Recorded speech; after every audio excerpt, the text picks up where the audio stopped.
மனிதர் இருந்தார். அவருக்கு 2 மகன்கள். மூத்த மகன் சரியாக படிப்பதில்லை. தன் அப்பாவிடம் நிறைய சொத்துக்கள் இருக்கும்போது எனக்கு என்ன கவலை என்று கூறுபவன். சிறியவன் எப்போதும் ஒழுக்கமுடன் இருப்பவன், எப்போதும் மிகுந்த ஆர்வத்துடன் படிப்பவன். இருவரும் வளர்ந்தனர்.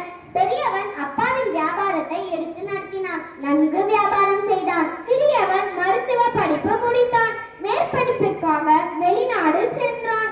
அப்பாவிற்கு உடல்நிலை குன்றியது. சொத்தை இருவருக்கும் சரிபாதியாக கொடுத்தார். அதை வைத்து சிறியவன் பெரிய மருத்துவமனை கட்டி மருத்துவம் பார்த்து வந்தான். அதை வைத்து பெரியவன் வியாபாரத்தை விரிவுபடுத்தினான். இப்படியே சில காலம் சென்றது.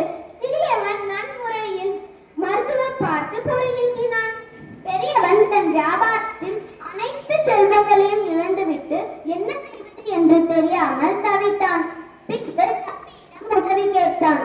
தம்பியும் அண்ணனின் கடன்களை அடைத்து மீண்டும் வியாபாரம் தொடங்க பணமும் கொடுத்தான். அப்போதுதான் அண்ணன் யோசித்தான். இருவருக்கும் சமான சொத்தை தான் அப்பா தந்தார். நாம் தோற்றுவிட்டோம். தம்பி வளர்ந்தான். ஏனால் நாம் படிக்கவில்லை. தம்பி படித்தான். நாமும் படித்திருந்தால் இத்தனை கஷ்டம் நமக்கு இல்லை. ஒருவனுக்கு அழிவில்லாத சிறந்த செல்வம் கல்வியே, பிற எதுவும் இல்லை. இதைத்தான் வள்ளுவர் அன்றே கூறினார். அதிகாரம் கல்வி. குறள் எண் 400. குறள். கேடில் விழுச்செல்வம் கல்வி, ஒருவருக்கு மாடல்ல மற்றையவை.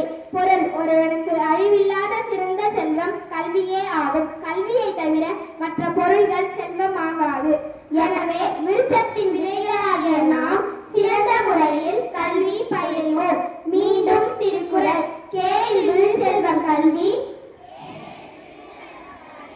ஒருவருக்கு மாடல்ல மற்றையவை. நன்றி.